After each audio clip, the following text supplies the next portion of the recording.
ರೇವಣ್ಣವರೇ, ಸಾಧು ಕೋಕಿಲಾರವರೇ, ಮುಖ್ಯವಾಗಿ ನನ್ನ ಜಿಲ್ಲಾ ಕಾಂಗ್ರೆಸ್ನ ಅಧ್ಯಕ್ಷಗಳಂತ ವಿಜಯಕುಮಾರ್ ಅವರೇ, ಮೂರ್ತಿಯವರೇ, ಮರಿಸ್ವಾಮಿ ಅವರೇ,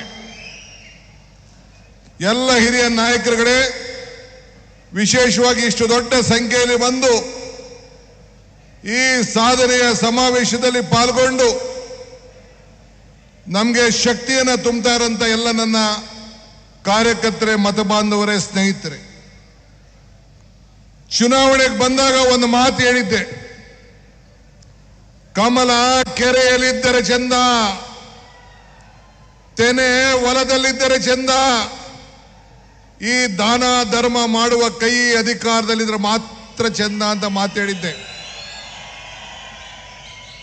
ಈ ದಾನ ಧರ್ಮ ಮಾಡುವ ಕೈ ಅಧಿಕಾರದಲ್ಲಿದ್ದಕ್ಕೆ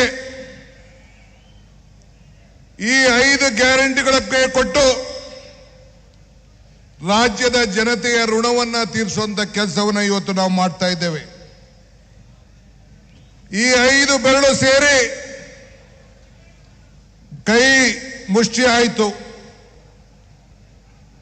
5 ಬೆರಳು ಸೇರಿ ಈ ಕೈ ಗ್ಯಾರಂಟಿ ಆಯಿತು. ಇದಕ್ಕೆ ಇವತ್ತು ನಾವು ಮಾಡಿದಂತ ಕೆಲಸವನ್ನು ನೋಡಿ ನೀವೆಲ್ಲ ಕಿವಿಯಲ್ಲಿ ಕೇಳ್ತಾ ಇಲ್ಲ. ನಮ್ಮ ಕೆಲಸಗಳನ್ನ ಅಕ್ಬರ್ಗೂ ಬೀರ್ಬಲ್ಗೂ ಒಂದ್ ಕಡೆ ಒಂದು ಸಂಭಾಷಣೆ ನಡೀತದೆ, ಸತ್ಯಕ್ಕೂ ಸುಳ್ಳಿಗೂ ಎಷ್ಟು ಅಂತರ ಅಂತ. ಬೀರ್ಬಲ್ ಹೇಳ್ತಾನೆ, ಸ್ವಾಮಿ 4 ಬೆರಳುಗಳಂತ. ಹೆಂಗೆ ಅಂತ ಕೇಳ್ತಾನೆ. ಈ ಕಣ್ಣಲ್ಲಿ ನೋಡಿದೆಲ್ಲ ಸತ್ಯ, ಈ ಕಿವಿಲ್ ಕೇಳಿದೆಲ್ಲ ಸುಳ್ಳು ಅಂತ. ಹಂಗೆ ಇಡೀ ರಾಜ್ಯದಲ್ಲಿ ನಾವು ಮಾಡಿದಂತ ಕೆಲಸಗಳೆಲ್ಲ ನಿಮ್ಮ ಕಣ್ಣುಗಳಲ್ಲಿ ನೋಡಿ ಈ ಸರ್ಕಾರವನ್ನು ಮೆಚ್ಚಿ ಇವತ್ತು ನಮಗೆ ಆಶೀರ್ವಾದ ಮಾಡಲಿಕ್ಕೆ ನೀವೆಲ್ಲ ಬಂದಿದ್ದೀರಿ. ನಾವು ನಿಮ್ಮ ಕೈಯಲ್ಲಿ ಅಭಿನಂದನೆ ಕೇಳಲಿಕ್ಕೆ ಬರಲಿಲ್ಲ, ಜೈಕಾರ ಹಾಸ್ಕೊಳ್ಳಿಕ್ಕೆ ಬರಲಿಲ್ಲ, ನಿಮ್ಮ ಋಣವನ್ನ ತೀರಿಸಲಿಕ್ಕೋಸ್ಕರ ನಾವಿಲ್ಲಿಗೆ ಬಂದಿದ್ದೇವೆ. ಆ ತಾಯಿಯ ಚಾಮುಂಡೇಶ್ವರಿ ಆಶೀರ್ವಾದದಿಂದ, ಚಾಮುಂಡೇಶ್ವರಿಯ ಸನ್ನಿಧಿಯಲ್ಲಿ ಈ 5 ಗ್ಯಾರಂಟಿಗಳಿಗೆ ಹೋಗಿ ನಾನು ಸಿದ್ದರಾಮಯ್ಯನವರು ಸಂಕಲ್ಪವನ್ನು ಮಾಡಿ ಆ ತಾಯಿಯ ಕೃಪೆಯನ್ನು ಕೇಳಿ 5 ವರ್ಷಗಳ ಕಾಲಕ್ಕೆ ಬೇಕಾದಂತಹ 2,000 ರೂಪಾಯಿ ಹಣವನ್ನ ಒಟ್ಟಿಗೆ ಆ ತಾಯಿಯ ಪಾದಕ್ಕೆ ಇಟ್ಟು ಅಲ್ಲಿಂದ ಈ ಗ್ಯಾರಂಟಿಯನ್ನು ಪ್ರಾರಂಭವನ್ನು ಮಾಡಿದ್ದು. ನಮ್ಮ ಗ್ಯಾರಂಟಿ, ನಮ್ಮ ಪಂಚ ಗ್ಯಾರಂಟಿ ಇಡೀ ದೇಶಕ್ಕೆ ಮಾದರಿ. ಬಿಜೆಪಿ ಸರ್ಕಾರದವರು ಈ ಗ್ಯಾರಂಟಿಗಳು ಬರೀ ಸುಳ್ಳು, ಸರ್ಕಾರಗಳು ದಿವಾಳಿ ಆಗ್ತದೆ ಅಂತೇಳಿ ಪ್ರಧಾನಮಂತ್ರಿಯವರು ಹೇಳಿದ್ರು. ಆದರೆ ಯಾವ ರಾಜ್ಯಕ್ಕೆ ಹೋಗ್ಲಿ, ನಿನ್ನೆ ಬಿಹಾರಲ್ಲಿ ಹೋಗಿ ನಮ್ಮ ಗ್ಯಾರಂಟಿ ಅನೌನ್ಸ್ ಮಾಡಿದ್ದಾರೆ, ಮಧ್ಯಪ್ರದೇಶಕ್ಕೆ ಹೋಗ್ಲಿ ನಮ್ಮ ಗ್ಯಾರಂಟಿ ಅನೌನ್ಸ್ ಮಾಡಿದ್ದಾರೆ, ಹರಿಯಾಣಕ್ಕೆ ಹೋಗಿ, ಡೆಲ್ಲಿಗೆ ಹೋಗಿ, ಮಹಾರಾಷ್ಟ್ರಕ್ಕೆ ಹೋಗಿ ಎಲ್ಲ ನಮ್ಮ ಶಾಸಕರು ನಮ್ಮ ಗ್ಯಾರಂಟಿಗಳನ್ನ ಅನೌನ್ಸ್ ಮಾಡಿ ನಾವು ಯಾವ ಜನರನ್ನ ಆಕರ್ಷಣೆ ಮಾಡಲಿಕ್ಕೆ ಹೊರಟಿದ್ದಾರೆ. ಶ್ರೀ ರಾಹುಲ್ ಗಾಂಧಿ ಅವರು ಈ ದೇಶದ ಉದ್ದಗಲಕ್ಕೂ ಕೂಡ ಭಾರತ್ ಜೋಡೋ ಯಾತ್ರೆ ಮಾಡಿತು. ಆ ಭಾರತ್ ಜೋಡೋ ಯಾತ್ರೆ ಮಾಡಿ ನಡೆದಂತ ಈ ಚಾಮರಾಜನಗರದಿಂದ ಬಳ್ಳಾರಿವರೆಗೂ ಎಲ್ಲಿ ನಡೆದ್ರು ಎಲ್ಲ ಕಡೆ ಎಲ್ಲ ನಮ್ಮ ಶಾಸಕರು, ಕಾಂಗ್ರೆಸ್ ಶಾಸಕರು ಗೆದ್ದದ್ದನ್ನ ನಾವು ಯಾರು ಕೂಡ ಮರೆಯಲಿಕ್ಕೆ ಸಾಧ್ಯ ಇಲ್ಲ. ಅದೇ ಭಾರತ್ ಜೋಡೋ ಸಂದರ್ಭದಲ್ಲಿ ನಮ್ಮ ರಾಜ್ಯದ ಸುಪುತ್ರರಾದಂಥ ಮಲ್ಲಿಕಾರ್ಜುನ್ ಖರ್ಗೆ ಅವರು ಈ ದೇಶದ ಕಾಂಗ್ರೆಸ್ ಅಧ್ಯಕ್ಷರಾಗಿ ಆಯ್ಕೆಯಾದರು. ಇದೊಂದು ಇತಿಹಾಸ. ಈ ಹಸ್ತ, ನಿಮ್ಮ ಹಸ್ತ ವಿರೋಧಿಗಳ ಟೀಕೆಗೆ ಬಾಯಿ ಮುಚ್ಚಿದೆ. ನಾನು ಆಗಾಗ ಒಂದು ಮಾತು ಹೇಳಿದ್ದೇನೆ, ಟೀಕೆಗಳು ಸಾಯ್ತವೆ, ಕೆಲಸಗಳು ಉಳಿತವೆ ಅಂತೇಳಿ. ಹಂಗೆ ವಿರೋಧ ಪಾರ್ಟಿಯವರು ಏನು ಕೆಲಸ ಮಾಡಿದ್ದಾರೆ, ಹಣ ಇಲ್ಲ ಅಂತ ಹೇಳ್ತಾ ಇದ್ದಾರೆ. ನಾನು ಕಲ್ಯಾಣ ಕರ್ನಾಟಕಕ್ಕೆ ಹೋಗಿದ್ದೆ. 5,000 ಕೋಟಿ ರೂಪಾಯಿ ಪ್ರತ್ಯೇಕವಾಗಿ ಕಲ್ಯಾಣ ಕೂಟಕ್ಕೆ, ರಸ್ತೆಗಳ ಅಭಿವೃದ್ಧಿಗೆ 1,000 ಕೋಟಿ ರೂಪಾಯಿ, ಶಾಲೆಗಳಿಗೆ 2,000 ಕೋಟಿ ರೂಪಾಯಿ, 2250 ಕೋಟಿ ರೂಪಾಯಿ. ಮೊನ್ನೆ ತಾನೇ ನಾವು ಇಂಡಿಗೆ ಹೋಗಿದ್ದು 3400 ಕೋಟಿ ರೂಪಾಯಿ ಹಣ. ಮೊನ್ನೆ ತಾನೇ ಜಾಮನಗರದ ಮಾದೇಶ್ವರ ಬೆಟ್ಟದಲ್ಲಿ ಸುಮಾರು 3000ಕ್ಕೂ ಹೆಚ್ಚು ಕೋಟಿ ರೂಪಾಯಿ. ಇವತ್ತು ಇಲ್ಲಿ 2000ಕ್ಕೂ ಹೆಚ್ಚು ಕೋಟಿ ರೂಪಾಯಿ ಹಣ ಇವತ್ತು ಉದ್ಘಾಟನಾ ಎಲ್ಲ ಕೂಡ ನಾವು ಮಾಡಿದ್ದೇವೆ. ಈ ಹಸ್ತ ವಿರೋಧಗಳಿಗೆ ಬಾಯಿ ಮುಚ್ಚಿದೆ. ಈ ಹಸ್ತ ರೈತರಿಗೆ ಉಳಿಸಿದೆ. ಈ ಹಸ್ತ ಮಹಿಳೆಯರಿಗೆ ಶಕ್ತಿ ತುಂಬಿದೆ. ಈ ಹಸ್ತ ಎಲ್ಲ ಬೆಲೆ ಏರಿಕೆಗಳಿಗೆ, ಏನು ಬೆಲೆ ಏರಿಕೆ ಗಗನಕ್ಕೆ ಹೋಗಿದೆ, ಆದಾಯ ಪಾತಾಳಕ್ಕೆ ಹೋಗಿದೆ, ನಿಮ್ಮೆಲ್ಲರ ಬದುಕಿನಲ್ಲೂ ಕೂಡ ಪ್ರತಿ ತಿಂಗಳು 5000 ರೂಪಾಯಿ ಅಷ್ಟು ಹಣವನ್ನು ಕೊಟ್ಟು ಉಚಿತವಾಗಿ ವಿದ್ಯುತ್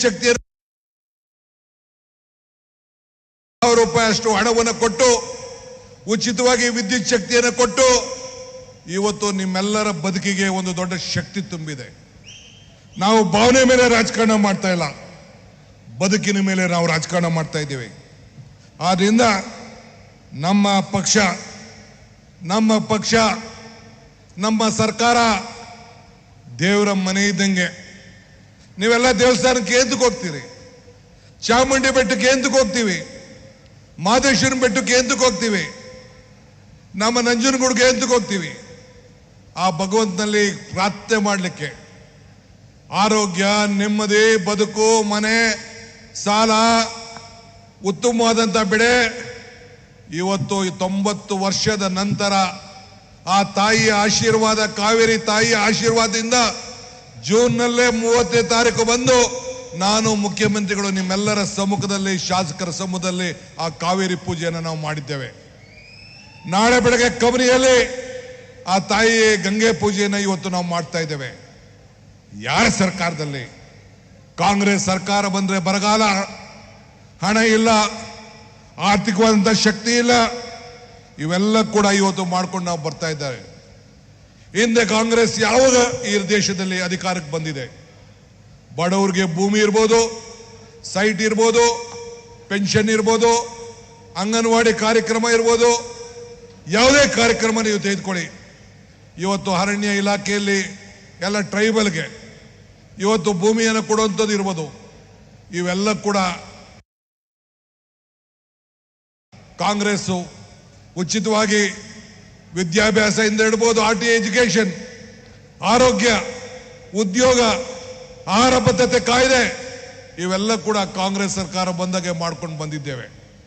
ಮೊನ್ನೆ ರಾಹುಲ್ ಗಾಂಧಿ ಅವರು ನಾವು ಪಾದಯಾತ್ರೆಗೆ ಹೋಗ್ತಾ ಇದ್ದವು.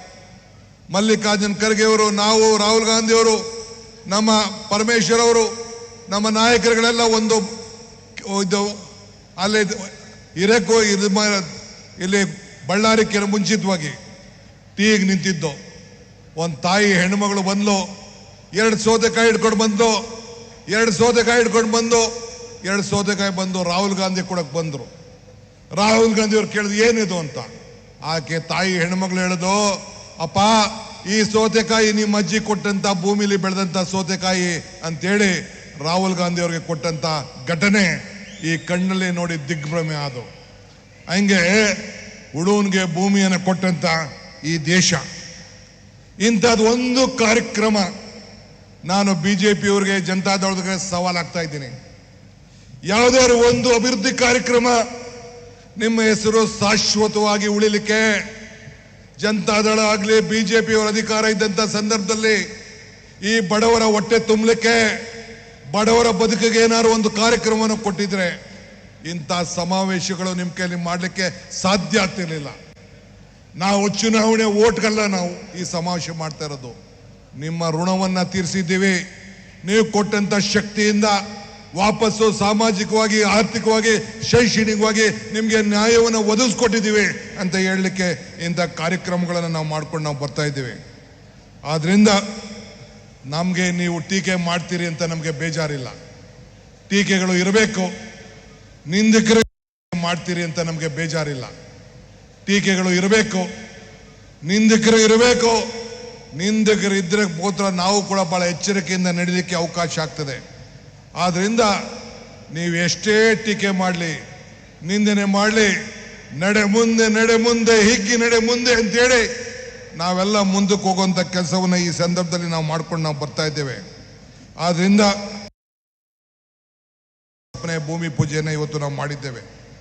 ನೀರಾವರಿ ಇಲಾಖೆಗೆ, ಇಡೀ ನಿಮ್ಮ ಕಾವೇರಿ ಜಲಾನಯ ಯೋಜನೆಗೆ 3,000 ಕೋಟಿ ರೂಪಾಯಿ ಹಣವನ್ನು ಕೊಟ್ಟು ಪ್ರತ್ಯೇಕವಾದಂಥ ಕಾರ್ಯಕ್ರಮವನ್ನು ಇವತ್ತು ನಾವು ಈಗಾಗಲೇ ತೆಗೆದುಕೊಂಡಿದ್ದೇವೆ. ಮೊನ್ನೆ ತಾನೇ ಮಲೆ ಮಹದೇಶ್ವರ ಬೆಟ್ಟದಲ್ಲಿ 3,647 ಕೋಟಿ ರೂಪಾಯಿಯನ್ನು ನೀಡಿದ್ದೇವೆ. ಪಿರಿಯಾಪಟ್ಟಣದಲ್ಲಿ ಸುಮಾರು 1,000 ಕೋಟಿ ರೂಪಾಯಿ ಅಭಿವೃದ್ಧಿ ಕೆಲಸವನ್ನು ತೆಗೆದುಕೊಂಡಿದ್ದೇವೆ. ಹೀಗೆ ಹಿಂದೆ ಮಾಡಿದಂಥ ಅನೇಕ ಕಾರ್ಯಕ್ರಮಗಳ ಪಟ್ಟಿ ನಾನು ಹೇಳ್ಕೊಂಡು ಕೂತ್ಕೊಂಡ್ರೆ ದೊಡ್ಡ ಇದಾಗ್ತದೆ. ವಿದ್ಯಾ ಕ್ಷೇತ್ರದಲ್ಲಿ ಕ್ರಾಂತಿಯನ್ನು ತರಬೇಕು ಅಂತೇಳಿ KPS ಇಂದ 2,000 ಕೋಟಿ ರೂಪಾಯಿ ಹಣವನ್ನು, ವರ್ಲ್ಡ್ ಬ್ಯಾಂಕ್ ಇಂದ ಹಣವನ್ನು ತಂದು ನಮ್ಮೆಲ್ಲರ ಮಕ್ಕಳಿಗೆ ಭವಿಷ್ಯವನ್ನು ತೀರ್ಮಾನ ಮಾಡ್ತಾ ಇದ್ದೇವೆ. ಇದಲ್ಲದೆ CSR ವತಿಯಿಂದ 2,000 ಶಾಲೆಗಳನ್ನು ನಿಮ್ಮ ಊರಲ್ಲಿ ಪಂಚಾಯತಿ ಮಟ್ಟದಲ್ಲಿ ಮಾಡಬೇಕು ಅಂತೇಳಿ ಈಗಾಗಲೇ ಒಂದು ಹೊಸ ಕಾರ್ಯಕ್ರಮವನ್ನು ಈಗ ನಾವು ರೂಪಿಸಿದ್ದೇವೆ. ಹಂಗೆ ಇವತ್ತು ತಾವೆಲ್ಲರೂ ಕೂಡ ಇಷ್ಟು ದೊಡ್ಡ ಮಟ್ಟದಲ್ಲಿ ಸೇರಿದ್ದೀರಿ. ನನಗೂ ಇನ್ನು ಅನೇಕ ವಿಚಾರಗಳನ್ನು ಹಂಚಿಕೊಳ್ಳಿಕ್ಕೆ ಆಸೆ. ಆದರೆ ನಮ್ಮ ರಾಷ್ಟ್ರೀಯ ಅಧ್ಯಕ್ಷರು ಬಂದಿದ್ದಾರೆ, ಮುಖ್ಯಮಂತ್ರಿಗಳು ಮಾತಾಡೋರಿದ್ದಾರೆ. ಆದ್ದರಿಂದ ಜಾಸ್ತಿ ನಾನು ಮಾತಾಡಿದೆ. ಎಲ್ಲ ಶಾಸಕರು ಕೂಡ ಇವತ್ತು ಮಂಡ್ಯ, ಮೈಸೂರು, ಚಾಮರಾಜನಗರ, ಕೊಡಗು, ರಾಮನಗರ ಇವತ್ತು ಎಲ್ಲ ಕಡೆ ಈ ಭಾಗದಲ್ಲಿ ಎಷ್ಟು ಶಾಸಕರಿದ್ದಾರೆ ಅಷ್ಟು ಶಾಸಕರು ಕೊಟ್ಟು, ಮೊನ್ನೆ ತಾನೇ 3 ಬೈ ಎಲೆಕ್ಷನ್ ನಡೀತು. ಚನ್ನಪಟ್ಟಣ ಬೈ ಎಲೆಕ್ಷನ್ ನಡೀತು, ಶಿಗ್ಗಾಂವ್ ಬೈ ಎಲೆಕ್ಷನ್ ನಡೀತು. ಎಲ್ಲ 2 ಮುಖ್ಯಮಂತ್ರಿಗಳ ಮಕ್ಕಳು ಮತ್ತು ಮತ್ತೆ ನಮ್ಮ ತುಕಾರಾಮ್ ಕ್ಷೇತ್ರದಲ್ಲಿ ನಡೀತು. ಈ 3 ಕ್ಷೇತ್ರದಲ್ಲಿ ಕೂಡ ಹೊಸ ಸಂದೇಶವನ್ನು ಕೊಟ್ಟು ಆತ್ಮಬಲವನ್ನು ಮತದಾರರು ತುಂಬಿ ಈ ಕೈಗೆ ಶಕ್ತಿಯನ್ನು ಕೊಟ್ಟಿದ್ದಾರೆ.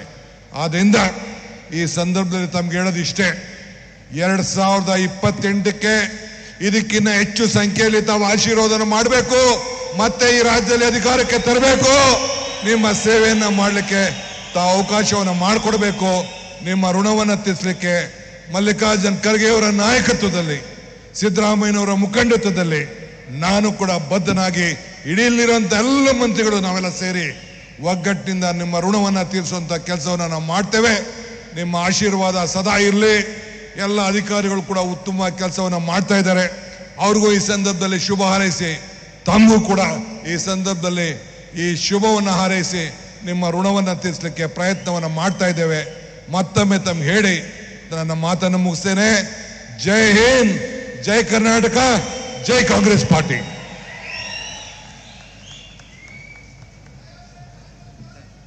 ಸನ್ಮಾನ್ಯ ಉಪಮುಖ್ಯಮಂತ್ರಿಗಳ ಒಂದೊಂದು ಮಾತು ಕೂಡ ನಮ್ಮ ಇಂದಿನ ಘನ ಸರ್ಕಾರದ ಜನಪರ ಕಾಳಜಿಯನ್ನು ವಿವರಿಸುವಂತಹ ನುಡಿ ಮುತ್ತಿನಂತಿತ್ತು. ತಮ್ಮ ಮಾತಿನ ಮೂಲಕ ನಮ್ಮ ಮಾನ್ಯ ಮುಖ್ಯಮಂತ್ರಿಗಳು ಹಾಗೂ ನಾಯಕರ ದೂರದೃಷ್ಟಿಯ ಫಲವಾಗಿ ರೂಪುಗೊಂಡ ಪಂಚ ಗ್ಯಾರಂಟಿ ಯೋಜನೆಗಳು ಹೇಗೆ ಇಡೀ ರಾಷ್ಟ್ರವೇ ಅನುಕರಿಸುವಂತಹ ಯೋಜನೆಯಾಗಿ ರೂಪುಗೊಂಡಿದೆ ಅನ್ನೋದನ್ನು ತಿಳಿಸ್ಕೊಟ್ರು. ಇದು ನಮ್ಮ ನಾಯಕರು ತಮ್ಮ ಪ್ರಜೆಗಳ ಮೇಲೆ ಇಟ್ಟಿರ್ತಕ್ಕಂಥ ನೈಜ ಕಾಳಜಿಯ ನಿದರ್ಶನವಾಗಿದೆ. ಚಪ್ಪಾಳೆಯ ಧನ್ಯವಾದಗಳನ್ನು ಹೇಳೋಣ ಉಪಮುಖ್ಯ